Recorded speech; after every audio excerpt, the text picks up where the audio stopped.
আসসালামু আলাইকুম, কেমন আছেন সবাই? আশা করি সবাই ভালো আছেন। আল্লাহর রহমতে আমরাও ভালো আছি, সুস্থ আছি। আজকে আমাদের দেখেই বুঝতে পারতেছেন আমরা কোথায় আছি। একদম আমরা আজকে অন্যরকমভাবে চলে আসছি।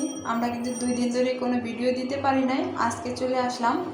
আমরা একদম দেখতে পারতেছেন আমরা একটা হোটেলের মধ্যে আছি। আর আমাদের রুমটা আজকে দেখায় যে আমরা হোটেলের মধ্যে রুমের মধ্যে কী কী আছে সেটা আপনাদের সাথে শেয়ার করবো। এখানে একটা ওয়ালমেট আছে, এত সুন্দর ওয়ালমেটটা কি বলবো, একদম গ্রাম্য অঞ্চলের। আর এখানে একটা টেলিভিশন আছে, আর এখানে হচ্ছে টেলিভিশন আর টেলিফোনটা এক জায়গায় আছে। জাস্ট আমি টেলিফোনটা দেখছি কিন্তু কখনো ইউজ করি নাই। আর আজকে যেহেতু নিজে হাতে দেখলাম, নিজে হাতে একটু ট্রাই করে আপনাদের ভাইয়ের সাথে দুষ্টামি করতেছিলাম। আর এ পাশে দেখেন আমার ছোপার অবস্থা। রুমের মধ্যে কিন্তু একটা সোফাও আছে, কিন্তু এই সোফাটার অবস্থা দেখে আমি হাসতে আমার অবস্থা খুবই খারাপ। কারণ আপনাদের ভাইয়া প্রথম দিন আগে আসছে, আমি আসছি তারপরের দিন। আর এ পাশে একটা আয়নাতে তো জানেনি কী কী করা হয়। মেয়ে মানুষ থাকলে হচ্ছে মাথা টাথা চিরুনি করা হয়, অনেক কিছুই করা হয়। আর এই পাশে হচ্ছে একটা ওয়ার্ড্রোপের ভিতরে আমরা কিছুই রাখি না। আমি ওয়ার্ড্রোপটা খুলে দেখি 2টা বালিশের মধ্যে। পরে আমি হচ্ছে আপনাদের ভাইকে বলতেছিলাম ওখানে 2টা বালিশ, তুমি কি দেখো নাই? 2টা বালিশ নিয়েছিলাম।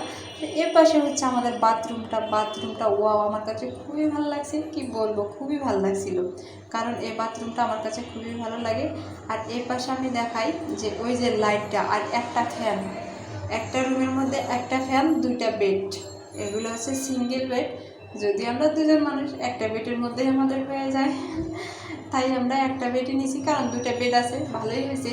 গরম তো, দিনের বেলা হচ্ছে খুবই সুবিধা হবে, যেটা সত্য কথা। আর এখানে তো এসি নাই, আমরা ঘুমিয়েছিলাম। আর এখন হচ্ছে খাইতে যাব। প্রচণ্ড পরিমাণে খিদা পাইছে, কি বলবো, এত পরিমাণ খিদা পাইছে। কারণ 2 দিন থেকে না খাওয়া যাব, অনেক কিছু ঝামেলার মধ্যে ছিলাম। আর আমি হচ্ছে নাইটে আসছি, নাইটে এসে একটু ঘুম দিয়েছিলাম, ঘুম থেকে উঠে ফ্রেশ হয়ে নিলাম, নিয়ে হচ্ছে এখন হচ্ছে ফাইনালি আমরা খাইতে যাব। আর এই পাশে দেখি আপনাদের ভাইয়া দরজার সামনে গামছাটা ঝুলে রাখছি। আর এর পাশে তো জ্বালানা দিয়ে আমি কাপড় চোপড় একদম কি বলবো, যদিও বারান্দা নাই, বারান্দা থাকলে আর এর পাশে কাপড় দেওয়া লাগতো না। এই জন্য আর কি কাপড় চোপড়গুলো ধুয়ে সুন্দর করে দিছি ওখানে শুকাতে। আপনাদের ভাইয়া বলছি তো আগের দিন আসছে, প্রচণ্ড পরিমাণে ধুলা। এটা হচ্ছে ঢাকা মগবাজার, হ্যাঁ মগবাজারে, এখানেই মগবাজারের সঙ্গে আর কি এখানে একটা রুম নেওয়া হয়েছে। আর এই জন্য কাপড়গুলো অনেক ধুলাবালি হয়েছে, এই জন্য আমি ধুয়ে ওইখানে শুকাইতে দিছি। যদি আমরা কালকে চলে যাব আমার শ্বশুর বাড়ি এলাকায়। অনেকেই বলেন যে আমার নাকি শ্বশুর নাই।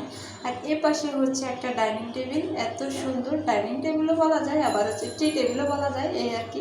এখানে একটা পানির বোতল, তো আপনাদের ভাইয়া প্রচণ্ড পরিমাণে পানি খাইতেছে, যদিও এখানে এসি নাই, অনেক গরম, এই জন্য আর কি। আর এখানে একটা আমাদের রুমের চাবি দেওয়া হয়েছে, চাবিটা খুব ভালো লাগছে। এখন হচ্ছে আমরা খাইতে যাব, খুবই ক্ষুধা পেয়েছে। সবাই ভালো থাকবেন, সুস্থ থাকবেন, আর আমাদের জন্য দোয়া করবেন। যারা যারা এখনো সাবস্ক্রাইব করেন সাবস্ক্রাইব করে দেবেন, যারা যারা ফেসবুকে দেখেন ফলো করে দেবেন।